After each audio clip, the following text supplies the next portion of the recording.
Bonjour à tous, bienvenue sur cette série de vidéos consacrée au traitement astrophoto.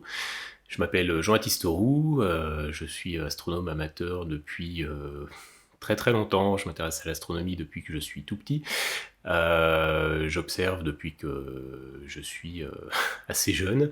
J'ai commencé l'astrophoto en argentique dans les années 90 et je m'y suis remis sérieusement en numérique il y a une dizaine d'années.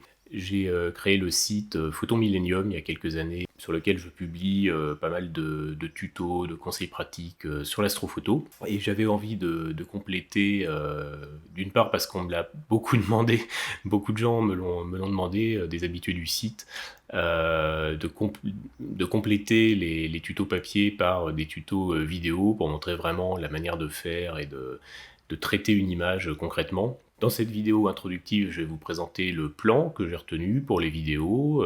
J'ai choisi volontairement quelque chose d'assez progressif. Et d'autre part, on va parler dans cette vidéo de la base qui est pas toujours abordée, voire assez rarement en réalité, de l'objectif qu'on doit avoir quand on traite une image astro. C'est notamment qu'est-ce qu'une belle astrophoto, quels sont les critères pour définir qu'une photo est réussie ou pas, bien traitée, surtraitée. On va voir ça ensemble aujourd'hui. Allez, c'est parti.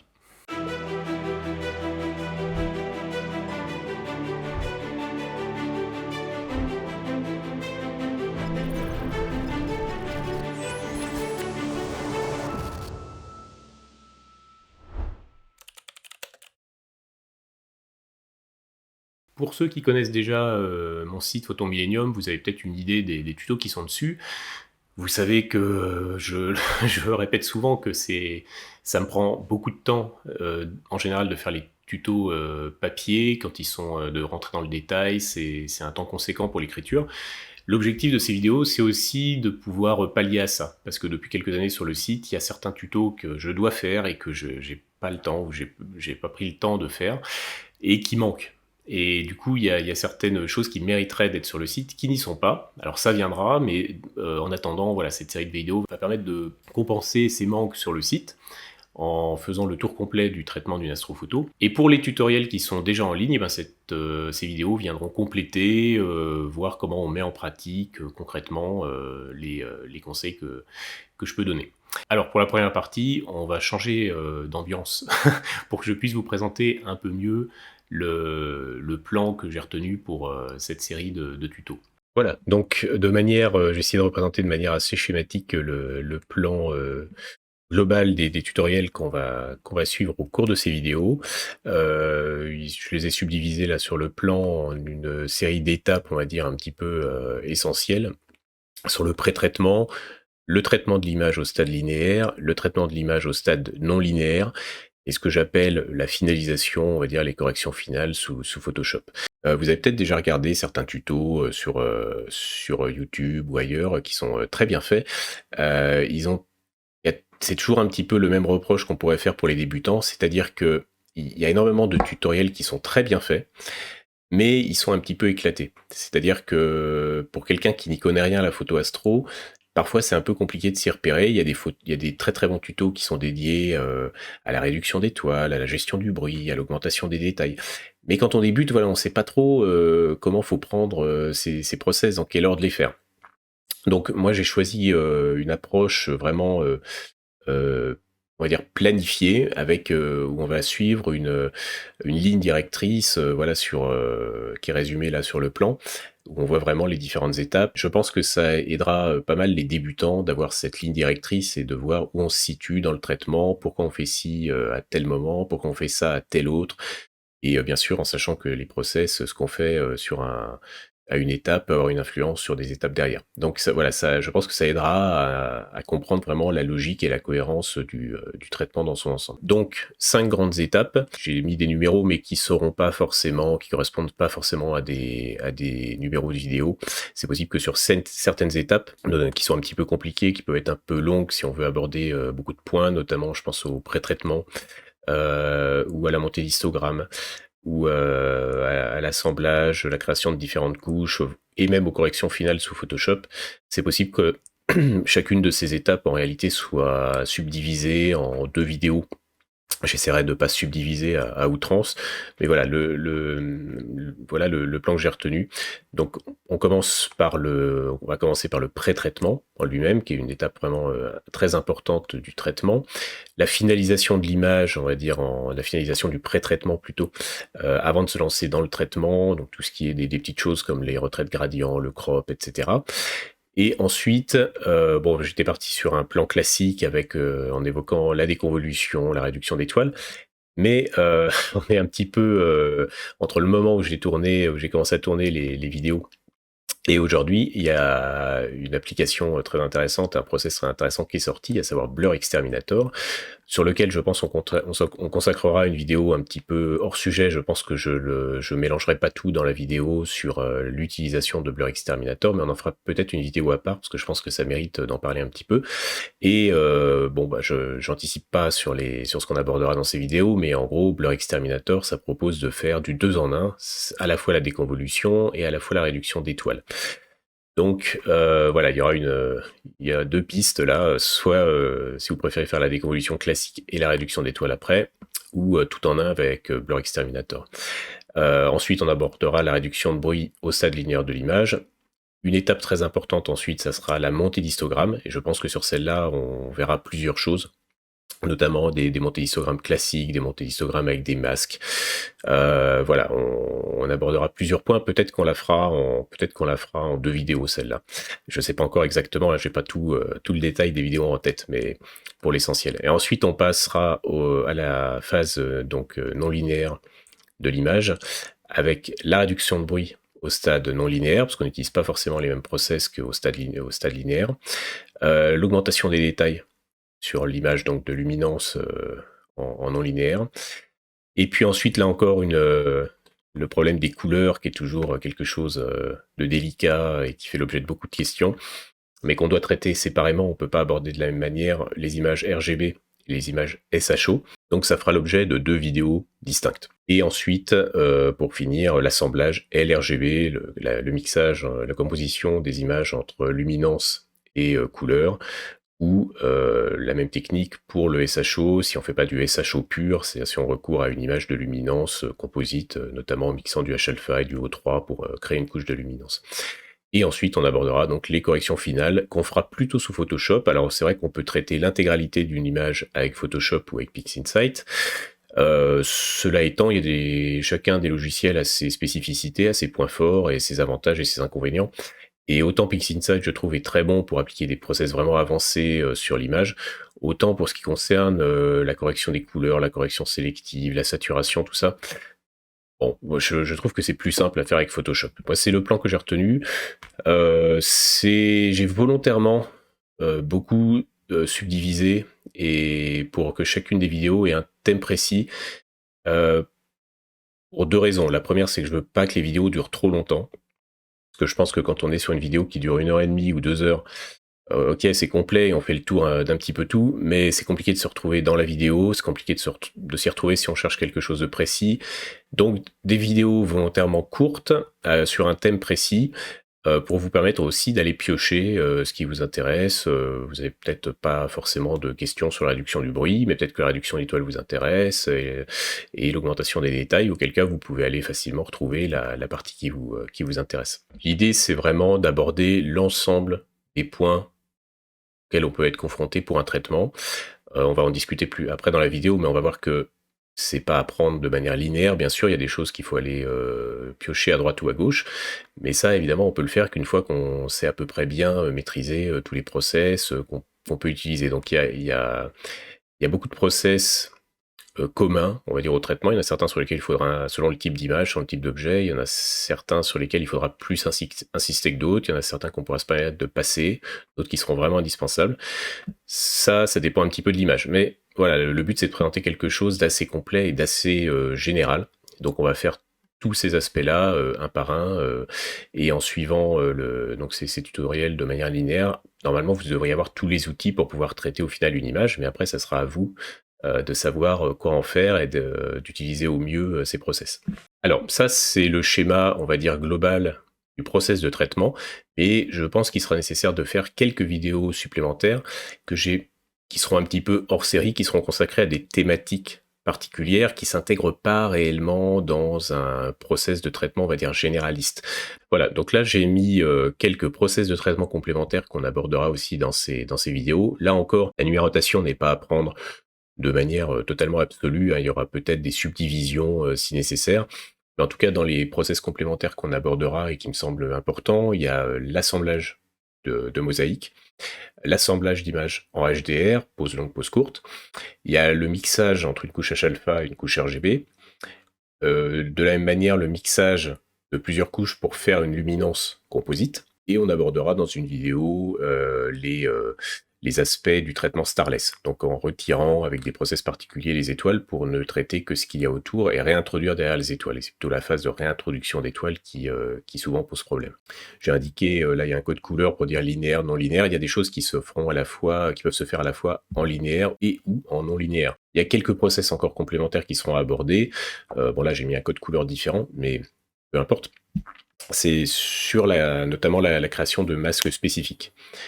C'est les masques, réussir à faire des masques, c'est très important. On peut les faire à la fois avec PixInsight, on peut les faire à la fois avec Photoshop. Voilà, il y a des techniques particulières pour réaliser ces masques. Et c'est une des choses voilà, les plus importantes à bien savoir faire si on veut bien réussir à appliquer des traitements sur l'image. Donc là, la numérotation, encore une fois, je verrai si en fonction des tutos au fur et à mesure de l'avancement, je me rends compte que c'est important que je fasse la création, par exemple, la création de masques spécifiques avant de faire certains tutos, parce que dans ces tutos-là, ça a une importance particulière. Eh bien, voilà, la création de masques spécifiques, je la ravancerai dans le process pour que vous l'ayez avant et que vous puissiez derrière suivre comme il faut les autres tutos. Et puis ça évitera aussi dans ces tutos-là de revenir sur la création de masques en passant un petit peu vite, quoi. La présentation globale du process de traitement, comme je disais, elle est subdivisée en thématiques précises.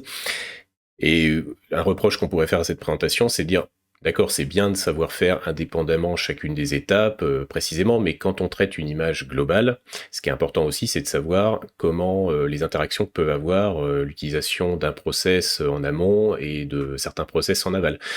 Par exemple, sur une image, quand on va traiter une image, si on a fait de la déconvolution ou pas, et ben la phase d'augmentation des détails, on va pas la faire de la même manière, parce que ces détails, ils ont déjà été accentués très en amont au stade linéaire de l'image, juste après l'empilement, avec la déconvolution. Idem, si on a utilisé Blur Exterminator, on va pas gérer les détails pareils au stade non linéaire, de même que la réduction de bruit. Donc voilà, on pourrait me dire, cette présentation, ce découpage, il est peut-être intéressant en soi, mais est-ce que ça permet réellement de comprendre comment doser les différentes étapes les unes par rapport aux autres quand on traite une image entière? Alors pour pallier à ce petit contre-argument qu'on pourrait me donner sur la présentation, voilà, j'ai prévu de compléter cette présentation des différentes étapes une par une par quelques vidéos qui donneront lieu à des traitements complets de l'image. Donc il y en aura au moins deux hein, pour faire un traitement complet LRGB et un traitement complet SHO, en sachant qu'après le SHO, si vous savez traiter en SHO, vous savez aussi traiter en HOO, hein, donc, et en LRGB, RGB, voilà, ça se complète bien, et ça pourra se recouper avec d'autres tutos, notamment qu'on aura vu auparavant, notamment le mixage H-alpha RGB, le mixage des couches luminance ou SHO pour les traitements complets SHO. Ça aura aussi l'avantage qu'on pourra faire une vidéo avec réalisant un traitement complet sans pour autant que ça soit excessivement long, parce qu'on n'aura pas à rentrer dans le détail sur chacun des aspects, sur chacune des étapes, puisqu'on aura vu toutes ces étapes précédemment dans les vidéos dédiées. J'ai pas encore de vision extrêmement claire sur la forme que prendront ces vidéos de traitement complet. Ça dépendra peut-être aussi du succès que rencontrent les vidéos tuto. Si ça intéresse beaucoup de monde et qu'il y a beaucoup de monde qui regarde les vidéos, à ce moment-là, peut-être que je lancerai, un petit peu avant de faire ces vidéos-là, je lancerai peut-être un appel aux gens qui regardent les vidéos et qui aimeraient participer aussi en quelque sorte en leur demandant de m'envoyer des photos, enfin de m'envoyer les données d'une image. Par exemple, imaginons un débutant qui a des problèmes pour traiter une image en LRGB, et c'est ces données-là que je prendrai pour montrer ce qu'on peut faire sur une image en traitement de A à Z sur une image LRGB. Et si possible, voilà, des données sur lesquelles vous n'avez pas réussi à obtenir quelque chose de satisfaisant, que ce soit en LRGB ou en SHO, voilà, avec du H-alpha ou pas pour le LRGB, on verra le nombre d'images qu'il faut pour que vraiment il y ait quelque chose de pertinent et que ça apporte quelque chose. Et enfin, il y aura quelques vidéos réellement hors sujet sur le traitement que j'arrive pas à caser particulièrement quelque part, mais qui présentent un intérêt de manière globale. Je pense notamment à la calibration d'écran. On fera une petite vidéo spécifique à ça où on explique un petit peu comment faire pour bien calibrer son écran. Peut-être alors ça c'est pareil, ça dépend du succès que rencontreront, les vidéos ou pas. S'il y a matière à faire, 1 ou 2 FAQ, une fois aux questions, sur, soit de manière globale, un petit peu à l'issue de la présentation des différents process de traitement, soit, s'il y a on sait jamais, pourquoi pas, si ça intéresse beaucoup de monde et que c'est assez suivi, on peut envisager d'en faire une, après le stade linéaire, une spécifique pour la montée d'histogramme, une spécifique pour le non linéaire. Bon, ça on verra, ou s'il y a pas assez de monde, on fera peut-être une vidéo globale à la fin de la série pour, vraiment, regrouper et essayer de répondre à un maximum de questions sur tous les éléments, du traitement, à quelque stade que ce soit. On fera peut-être aussi une vidéo, comme je le disais tout à l'heure, dédiée à Blur Exterminator. C'est quelque chose vraiment d'actualité et qu'il va falloir aborder, très tôt dans le traitement, puisque ça se situe, au niveau vraiment au tout début du traitement au stade linéaire de l'image. Donc on vient de voir le plan que j'ai retenu. Le but de ce traitement astrophoto, c'est d'obtenir une belle image. Alors, c'est un point qui n'est pas souvent abordé, mais qu'on va essayer de décrire assez rapidement ensemble. C'est qu'est-ce qu'une belle image astrophoto? C'est d'autant plus difficile de définir ce qu'est une belle image astrophoto que on pourrait tout de suite me dire, en fait, il n'y a pas réellement de critères objectifs qu'on peut mettre en avant, parce que la beauté, eh ben, c'est subjectif. Voilà. C'est une manière de régler rapidement le problème. En fait, on pourrait considérer que une belle astrophoto, c'est une photo que vous trouvez belle, ou n'importe qui peut trouver belle, euh, et il n'y a pas besoin de justifier davantage. Alors, oui et non. Oui et non. C'est-à-dire que, in fine, l'important, c'est sûr, c'est qu'en fin de traitement, vous obteniez une photo qui vous plaise à vous, en premier lieu. C'est important. Si vous n'êtes pas satisfait de votre image, il y a de bonnes chances que les autres ne le soient pas aussi. C'est-à-dire, si vous arrivez à retrouver des défauts sur votre image, il faut mieux les corriger avant de la publier. Ça, c'est certain. Néanmoins, on va quand même essayer de trouver quelques critères qui sont assez, alors pas universellement, mais qui sont assez majoritairement retenus ou considérés par les astronomes amateurs pour apprécier la beauté d'une image. En tout cas, si le traitement est réussi ou pas. Alors déjà, ce qu'il faut dire, c'est que il y a certains critères vraiment purement objectifs et techniques qui permettent déjà de juger de la qualité d'une image. C'est pas des critères qui sont liés tant au traitement, mais plutôt à l'acquisition. Est-ce que les acquisitions ont été bonnes? Est-ce que la mise au point a été bien faite? Est-ce que l'autoguidage a bien fonctionné? Est-ce que les étoiles sont bien rondes? Est-ce que il n'y a pas des étoiles en forme de filet? Est-ce qu'il n'y a pas trop de gradient sur l'image? La Lune était présente dans le ciel ce soir-là et on a un énorme gradient qui vient sur l'image, ou alors au contraire, il y a de la pollution lumineuse par le bas, il y a une partie de l'image qui est d'une autre couleur que l'autre. Il y a plusieurs critères qui sont liés vraiment à l'acquisition elle-même et pas au traitement. Donc la première base pour essayer de définir une belle ou une bonne astrophoto, c'est des critères purement techniques à l'acquisition.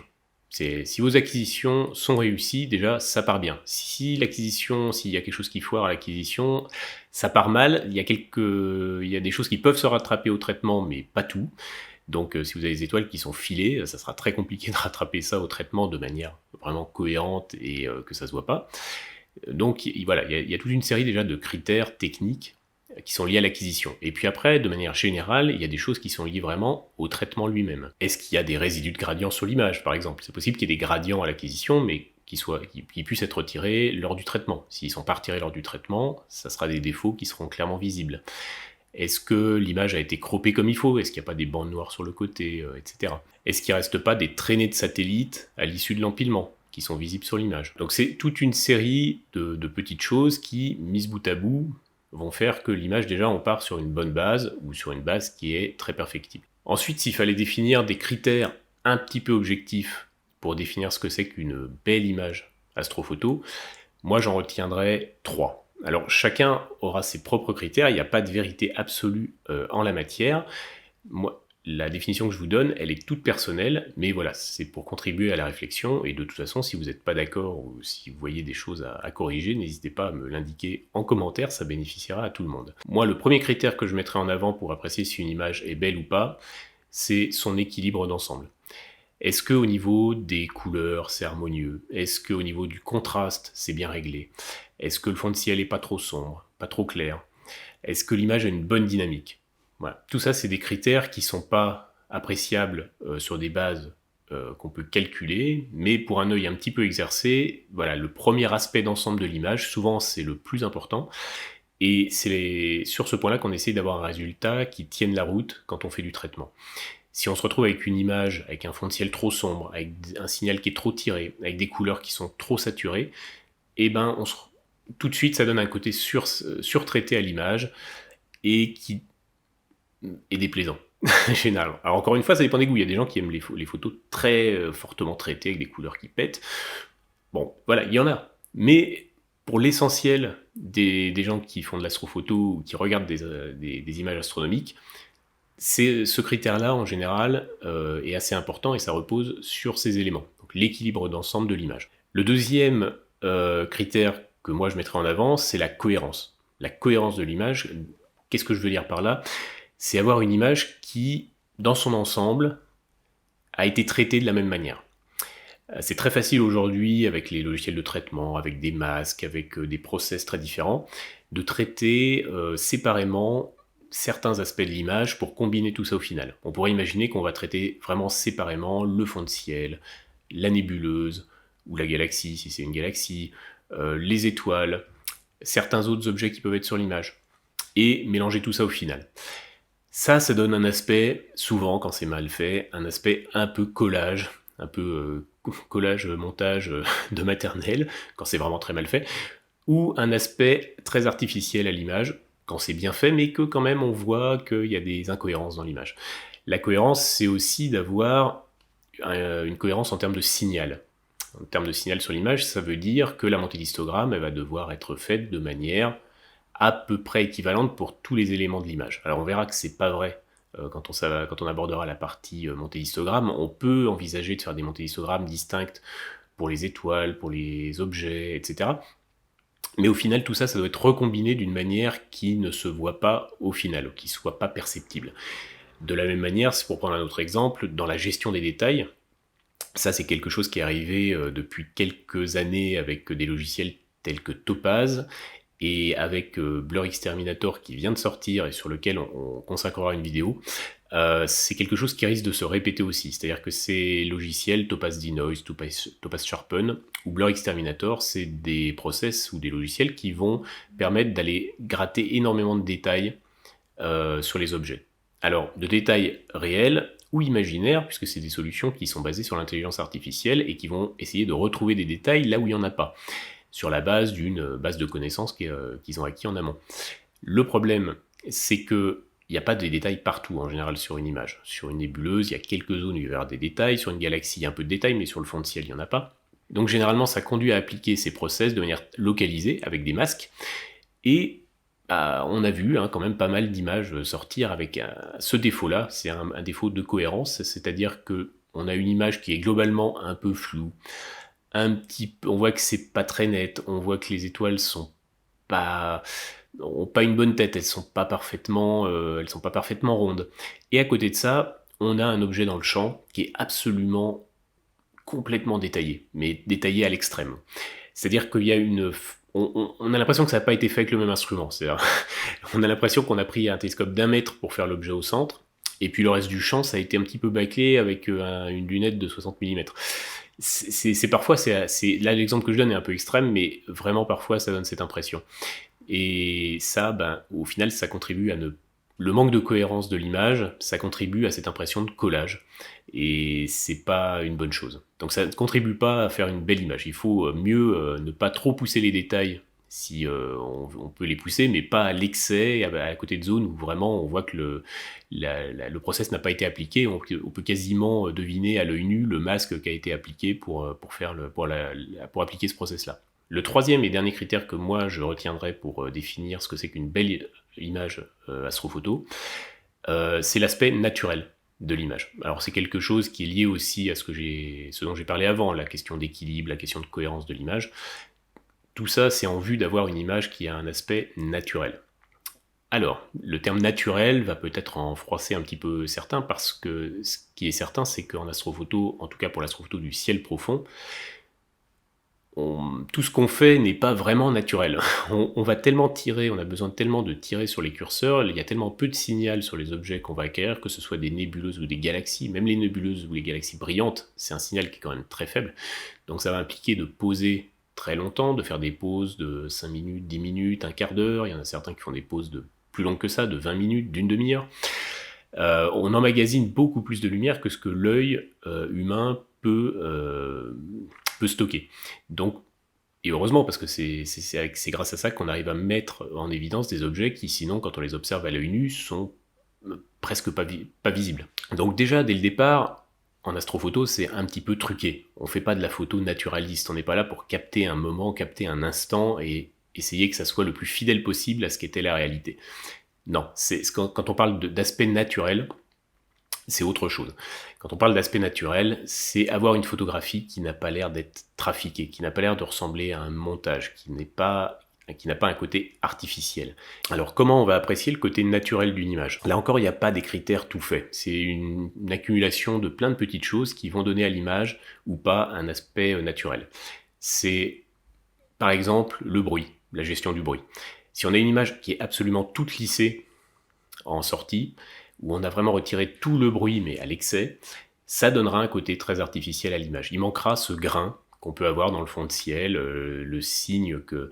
J'aime beaucoup la formule de Nicolas Wouters sur ce... Quand il l'a dit, ça m'a vraiment éclairé vraiment sur ça. Dire que le bruit, il n'y a pas besoin de le faire disparaître totalement. Au contraire, faut qu'il y ait du bruit qui reste à la fin sur une image. Pourquoi? Parce que c'est ce qui vous permet aussi de mesurer le niveau de luminosité, surtout les niveaux de luminosité les plus bas de l'image. Si vous gommez le bruit, eh bien vous avez l'impression que tout finalement était lumineux et que vous êtes contenté d'équilibrer les ombres et les lumières et que finalement, voilà, il n'y a pas eu grand chose à faire, il n'y avait pas de bruit dès le départ. Alors avec les nouveaux capteurs qui sortent, qui sont très peu bruités, on a déjà dès le départ très peu de bruit, mais il en reste quand même toujours un petit peu. On peut avoir cet aspect dans le fond de ciel qui est un petit peu granuleux. Il y a des gens qui vont chercher à l'éliminer totalement, et ça, quand vous regardez une image et que vous avez un fond de ciel qui est totalement lissé, c'est-à-dire que vous pouvez arriver sur des images où le fond de ciel a été rabaissé à des valeurs où il est trop noir, par exemple. Et trop noir plus un lissage complet, ça donne, on a l'impression que c'est un fond qui a été collé par-dessus, un peu avec le pot de peinture Photoshop, et qu'on a retapissé le fond de ciel de manière totalement uniforme avec du noir. Donc ça donne tout de suite un côté assez artificiel à l'image. Le côté naturel, il va aussi découler des couleurs qu'on a pour nos objets. Alors là, il faudrait rentrer dans le détail parce qu'il y a une grosse différence entre les... Vous savez qu'il y a plusieurs techniques pour faire de l'acquisition et faire du traitement d'images. On peut soit acquérir les images, ce qu'on appelle en LRGB, c'est-à-dire avec un capteur, soit avec un capteur couleur qui va enregistrer directement les couleurs des objets, soit avec une caméra monochrome et une série de filtres RGB, ou qu'on va recombiner au final pour avoir toutes les informations de couleurs sur les objets. Donc ça, en LRGB ou en RGB, on est sur des couleurs, on va dire, naturelles. Les capteurs ou les filtres sont faits de telle manière qu'on va chercher à retrouver sur la photo ce qu'on pourrait voir avec l'œil, ce qu'on ne verra jamais avec l'œil en l'observant directement dans un télescope parce qu'il n'y a pas assez de lumière pour vraiment percevoir les couleurs. On peut percevoir quelques nuances sur certains objets un peu plus lumineux que les autres, notamment sur la nébuleuse d'Orion par exemple, on voit des couleurs. Mais on voit surtout du vert, on voit pas le côté vraiment très rouge qui va ressortir à la photographie. Donc parler de couleurs naturelles, en soi c'est un peu un abus de langage, mais on comprend que c'est des couleurs qui correspondent à ce qu'on verrait si soit on avait la possibilité de voyager à bord d'un vaisseau spatial et de se rapprocher assez près des objets pour pouvoir commencer à percevoir leurs couleurs, soit ce qu'on pourrait voir si on avait un œil un peu plus performant. Voilà, ça reste fidèle à la réalité. Par exemple, en planétaire, la question ne se pose pas vraiment. C'est-à-dire que si on a une Jupiter qui ressort toute verte ou toute bleue, on sait que ça ne correspond pas à la réalité. Ça, on peut le voir, c'est suffisamment lumineux, les planètes, pour qu'on ait une idée vraiment des couleurs. Si on regarde Mars et qu'on la voit verte sur la photo, on sait que ça ne correspond pas à la réalité. C'est un petit peu la même logique avec les objets du fond de ciel. Il n'y a pas à proprement parler de couleurs parfaites, ou qui seraient objectivement naturelles, qu'on pourrait considérer comme naturelles, mais on cherche à rester sur le spectre visible de l'œil humain. Donc, ça correspond ça au traitement RGB. Après, il y a des traitements SHO ou HOO, en tout cas narrowband, qui utilisent des filtres interférentiels qui sont spécifiquement centrés sur des raies particulières, l'arrêt H-alpha, l'arrêt de l'oxygène, l'arrêt du soufre, et qui là sont vraiment destinés à mettre en évidence certaines zones d'ionisation, notamment dans les nébuleuses. Et là, c'est problématique parce qu'on se retrouve avec un filtre H-alpha en général qui est attribué au vert alors qu'il est dans le rouge, un filtre S qui est attribué au rouge et qui est bien dans le rouge, et un filtre O qui est à la frontière du vert et du bleu. Donc, comme on ne peut pas faire une image qu'avec deux images rouges et une image bleue ou verte, ben on est obligé d'attribuer une des trois couches au vert. Et en l'occurrence, le H-alpha qui est le signal le plus important dans le rouge. Donc voilà, donc dès le départ, on sait que c'est faussé, et on sait que ça ne correspond absolument pas aux couleurs naturelles, ou en tout cas aux couleurs RGB de l'objet. Donc, en SHO, il y a une grande liberté d'interprétation. On ne cherche pas de toute façon à avoir des images qui ont un rendu naturel, parce que c'est impossible par la technique même qui est employée. Donc, les couleurs, c'est plus subjectif, c'est totalement à part pour le SHO, et pour ce qui est du RGB, on a quand même un référentiel qui est la couleur des étoiles, que là on peut apprécier par rapport à ce qu'on voit à l'œil nu, ou ce qu'on peut mesurer avec de la photométrie. On sait que telle étoile est plus rouge ou plus bleue. Bah, voilà. Sur l'image finale, si cette étoile qui est censée être rouge, elle est bleue, on sait qu'il y a un problème. Et on sait par ailleurs qu'il n'y a pas d'étoile verte dans l'univers. Enfin, en tout cas, on ne perçoit pas, et on ne pourrait pas percevoir avec l'œil, une étoile qui serait de couleur verte. Donc, voilà, si vous avez des étoiles vertes sur votre photo au final, vous pouvez vous dire qu'il y a un problème et que le rendu n'est pas naturel, au sens où ça ne correspond pas à une plage de couleurs qui est en adéquation avec ce que verrait l'œil humain. Une image naturelle, c'est aussi une image qui ne va pas être trop contrastée, on va dire, en tirant ultra fort sur le signal, en abaissant beaucoup le fond de ciel, avec des étoiles qui vont être complètement saturées de partout dans le champ. Quand vous mixez également des images ensemble, soit parce que la cible est trop lumineuse et que des posons viendraient à saturer le capteur, soit parce que vous avez d'autres méthodes de combinaison d'images qui existent, quand vous combinez des images, quand vous mixez des images ensemble, notamment en traitement HDR, ce qui est additionner, mixer une image pose longue et une image pose courte, il y a le risque aussi à ce moment-là qu'il y ait un certain effet collage qui se fasse sur l'image. À ce moment-là, évidemment, l'image perd le côté naturel de l'image est définitivement perdu. Donc c'est un autre exemple de choses auxquelles il faut faire attention quand on traite. Donc, pour résumer, une belle image astrophoto, on peut dire que retenir ces 4 critères-là. Déjà, c'est une image qui est techniquement propre, à la fois à l'acquisition et au traitement.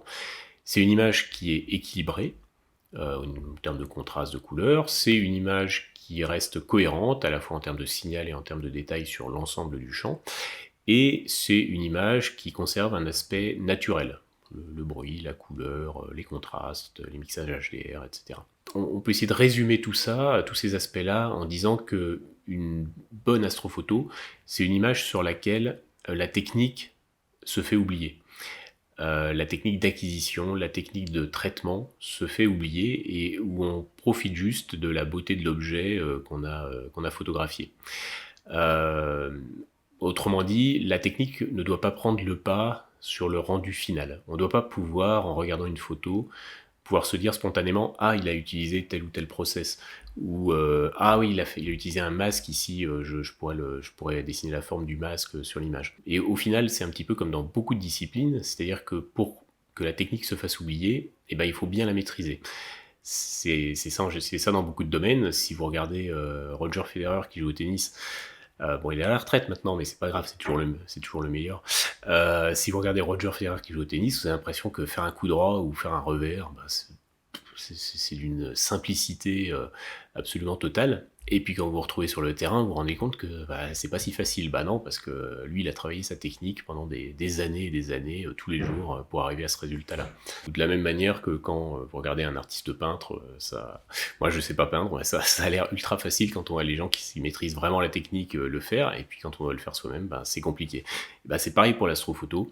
Il n'y a pas vraiment de secret, c'est qu'en fait, il faut s'entraîner, image après image, essayer de s'améliorer, ne pas se reposer sur ses lauriers et puis pratiquer et essayer de comprendre ce qu'on fait, tout ça pour arriver à maîtriser suffisamment tous les aspects du traitement pour qu'au final, on ne remarque même plus le traitement. Voilà, un traitement qui se fait oublier, c'est les meilleurs traitements en fait. Voilà, donc pour résumer, qu'est-ce qu'une belle astrophoto? Eh ben, il y aura probablement autant de définitions qu'il y a d'astrophotographes, mais en tout cas, pour moi, une belle astrophoto, c'est une image qui est techniquement sans défaut, techniquement propre, équilibrée, cohérente, naturelle, et qui a bénéficié d'un traitement qui se fait totalement oublier pour ne plus admirer que l'objet lui-même, et que l'objet en lui-même soit bien mis en valeur sur la photo finale. Alors, il y aura certainement beaucoup de gens à qui cette définition ne va pas aller, qui vont contester certains points ou trouver qu'il manque des critères. C'est possible, je ne prétends pas que ce soit une définition totalement parfaite de ce que c'est qu'une belle photo astro. Voilà, en tout cas, c'est la mienne et c'est ces qualités-là que je recherche quand je regarde une photo astro et c'est ce résultat-là que j'essaye d'obtenir quand je fais un traitement.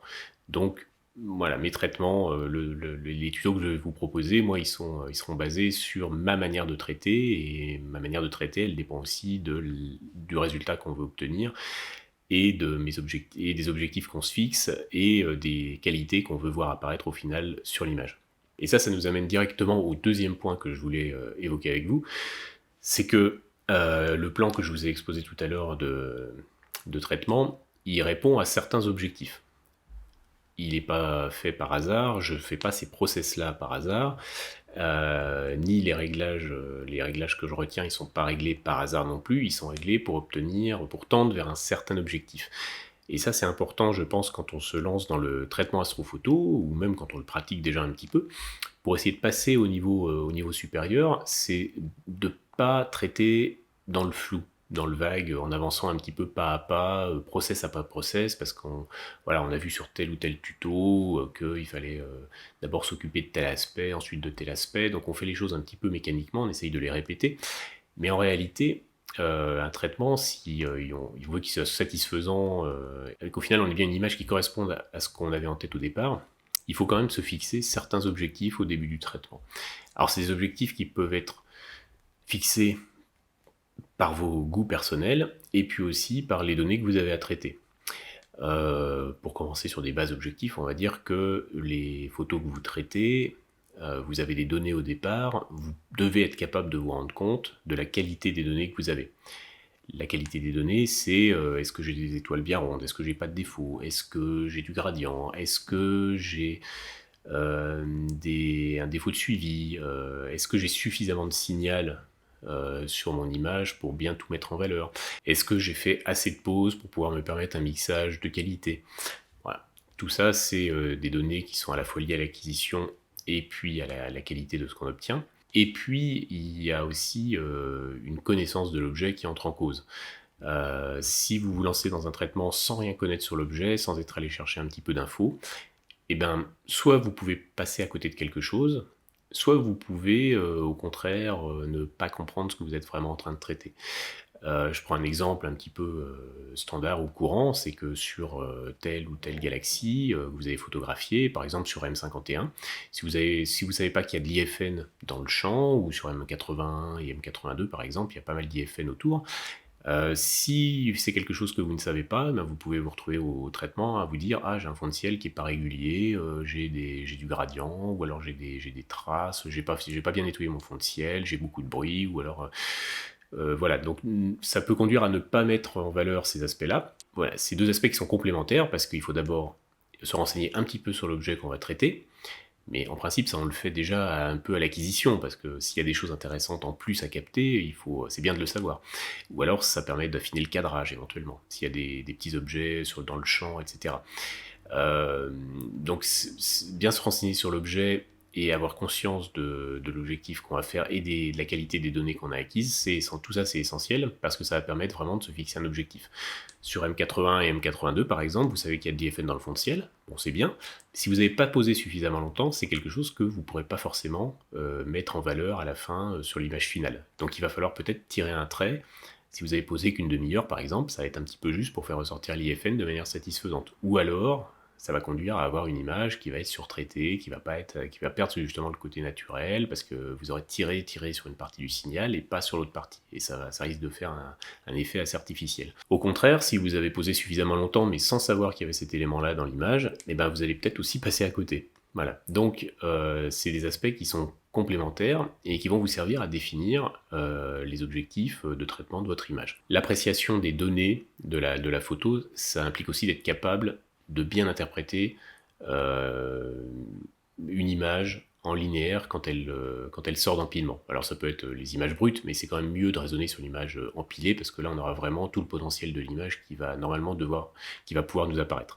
En sachant que je mets toujours un petit peu en garde les débutants sur la fonctionnalité, par exemple STF de Pixie Insight, qui permet d'ajuster automatiquement les curseurs et de remonter vraiment, de visualiser tout le signal qui est présent sur l'image, parce que ça peut conduire à mettre en avant des zones où il n'y a pas assez de signal, où il n'y a pas un bon rapport signal sur bruit.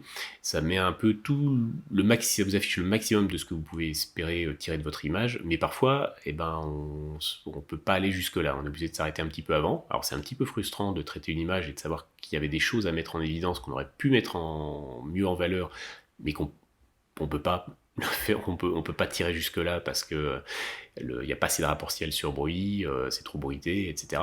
C'est toujours un petit peu frustrant, mais à l'inverse, vouloir absolument mettre en avant sur l'image finale tout ce qui est présent sur les STF au départ, parfois c'est un mauvais calcul, parce que ça peut conduire ça nous oblige à surtraiter l'image pour avoir un résultat qui se rapproche de ce que le STF affichait. Donc c'est un outil qui est super, à prendre quand même avec des pincettes, et ça fait partie justement de cet aspect de savoir interpréter une image qui est en linéaire avant de commencer le traitement, pour vraiment réussir à déterminer son potentiel. Voilà, donc ça, apprécier les informations sur l'objet, les données d'acquisition et savoir lire une image linéaire, ça va être mis au service ensuite de ce qu'on pourrait appeler un objectif de traitement. Moi, à titre personnel, j'ai pas énormément réfléchi sur la question, mais j'en vois 3 principaux. Un vrai principal, et 2 autres qui sont un petit peu plus marginaux, mais dont je vais quand même dire 2 mots ici. Le premier, c'est, on va dire, une approche sérieuse, un petit peu scientifique, entre guillemets, même si c'est très exagéré de parler d'approche scientifique. Mais en tout cas, voilà, quelque chose qui soit respectueux, un peu dans la philosophie de l'objet lui-même, des différentes luminosités, faire en sorte que un élément qui est plus faible, ressorte bien plus faible sur l'image finale et pas au même niveau qu'un autre élément qui est beaucoup plus lumineux que les autres. On voit parfois des images sur lesquelles les nébuleuses finissent par être les nébuleuses finissent par être plus brillantes que les étoiles, ou alors l'IFN finit par être plus brillant que la galaxie qui est au milieu et qui est en réalité beaucoup plus lumineuse. Donc on pourrait dire une approche un peu, à défaut d'être scientifique, en tout cas qui soit guidée par une volonté de fournir une représentation, on va dire, le plus fidèle possible à la réalité des objets. Ça, c'est la démarche qui va être retenue par, je pense, la grande majorité des astronomes amateurs, mais il y a aussi d'autres options, d'autres objectifs vraiment qui sont possibles lors du traitement. La seconde, donc du coup, ça va être une approche qu'on va qualifier de plus artistique. On n'a pas envie de proposer un rendu fidèle à la réalité, on a envie de proposer une photo qui fasse rêver, qui sorte un peu des sentiers battus en termes de couleurs, qui soit originale. Et c'est une démarche qui est tout à fait louable aussi, faut juste parfois ça suppose d'apporter quelques précisions quand on publie l'image pour que justement ceux qui n'y connaissent rien ne soient pas induits en erreur, mais c'est une approche qui est tout à fait respectable. Et une troisième approche que moi je verrais, c'est une approche, on va dire, un petit peu extrême, c'est-à-dire des gens qui vont vouloir à tout prix mettre en avant sur l'image finale, faire ressortir sur l'image finale la moindre parcelle d'information, la moindre petite donnée qui est contenue sur les images brutes. Alors ce que je disais tout à l'heure, justement savoir apprécier une image, là c'est aussi le cas, mais on va faire un petit peu fi de l'aspect respect de la luminosité des différents objets, etc., pour chercher à mettre en avant absolument toute l'information. Alors, pourquoi pas? Parce que finalement, ça peut permettre parfois de mettre en valeur ou de mettre en avant des objets qui sont pas connus, ou des boucles de matière, ou des extensions de galaxies qui seraient trop difficiles à vraiment mettre en valeur de manière belle, on va dire, en tout cas naturelle. on est obligé de recourir à des images inversées, donc noir et blanc inversé, etc., ou avec des paliers de couleurs qui sont très contrastés pour pouvoir vraiment mettre en avant certains éléments, certaines structures. Et la recherche, là, le but du traitement, c'est pas de proposer une image qui soit belle ou qui soit jolie ou qui soit agréable à regarder, c'est vraiment d'aller pouvoir mettre en avant de l'information et qui soit intéressante pour la personne qui regarde l'image. Ça, par exemple, souvent, on peut voir des exemples avec des photos de comètes où on va chercher à mettre en évidence avec des traitements de gradient rotationnel, certaines structures, voir si le noyau s'est pas cassé en plusieurs parties. Et ça fait pas des images qui sont très belles, on va dire esthétiquement, mais c'est des images qui sont très intéressantes scientifiquement. Donc voilà, on voit que ces différentes catégories on va dire, d'objectifs ne sont pas exclusifs les uns des autres, ça peut se recouper, on peut essayer de combiner aussi une approche rigoureuse et artistique ou une approche rigoureuse et scientifique.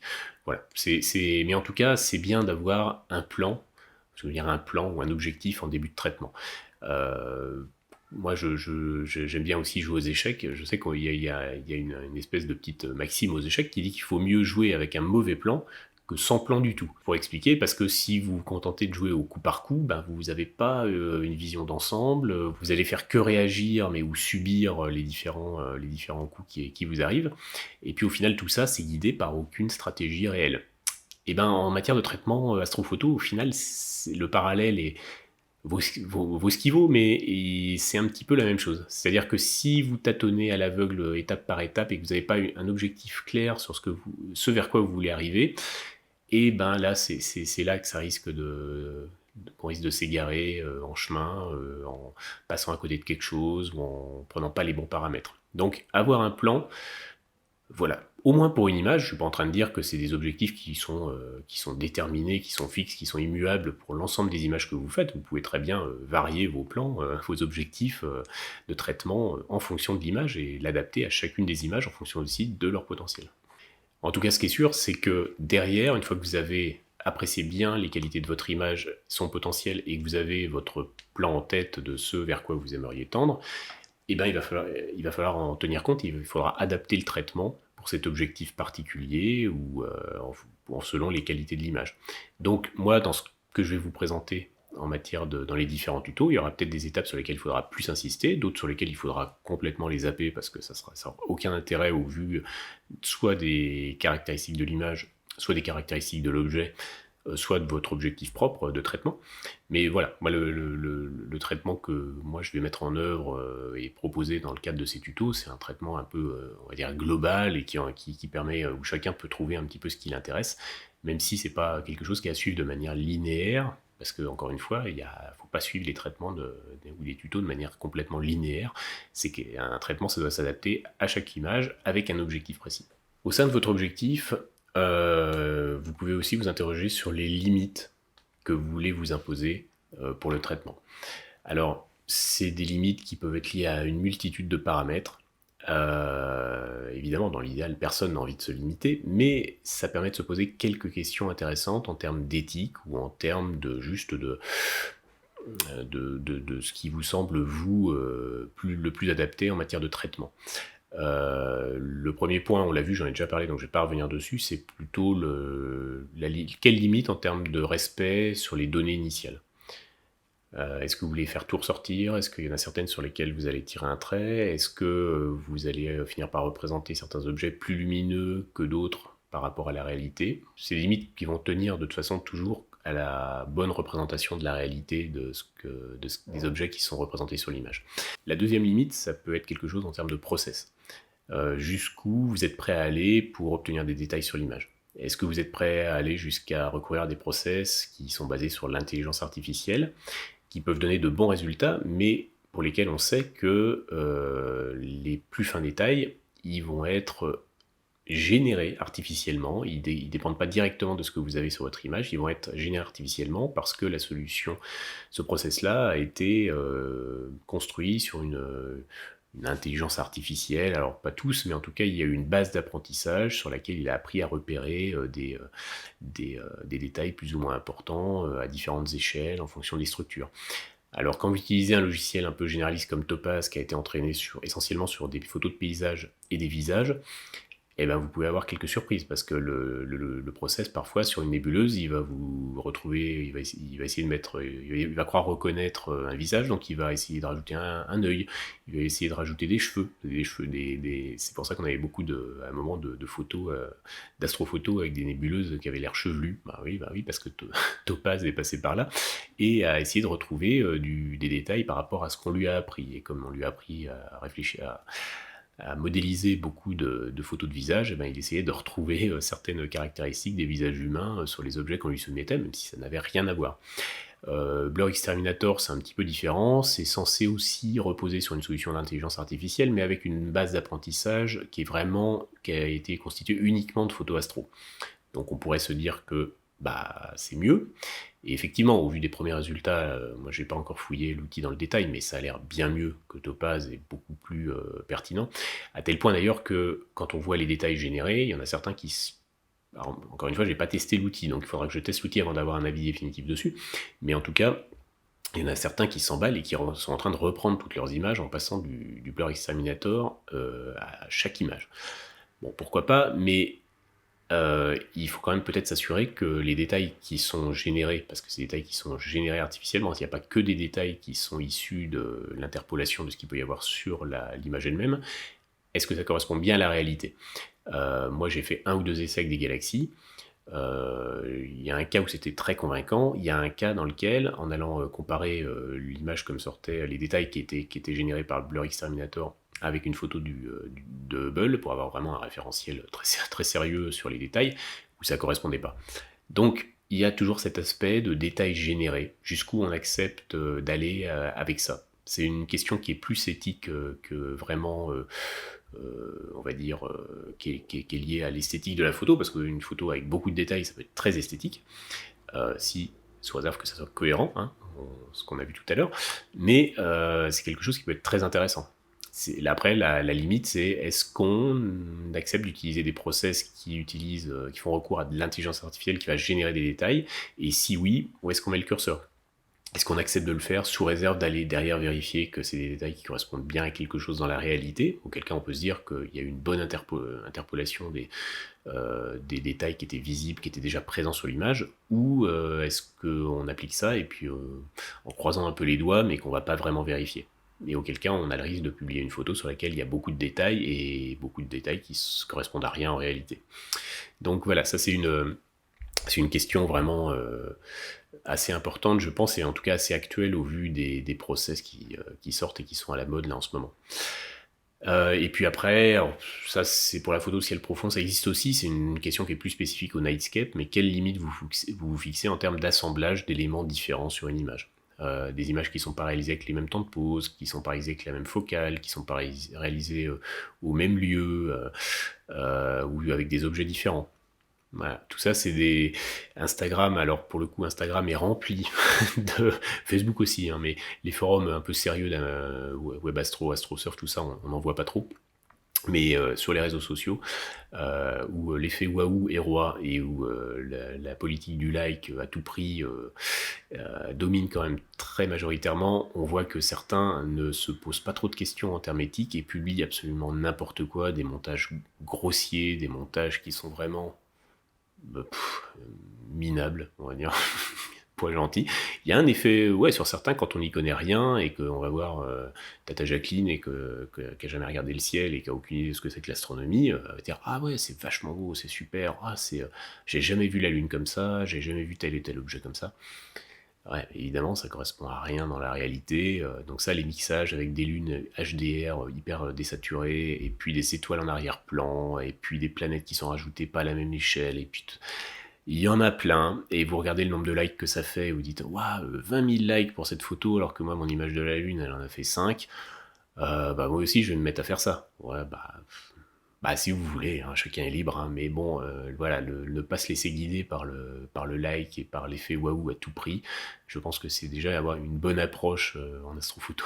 Voilà, donc en fonction des limites, vous pouvez réfléchir aussi aux limites que vous voulez vous imposer sur tel ou tel aspect un peu éthique ou un petit peu en termes de rendu naturel de l'image. Ça pourrait impacter aussi vos objectifs et votre manière d'apprécier les photos.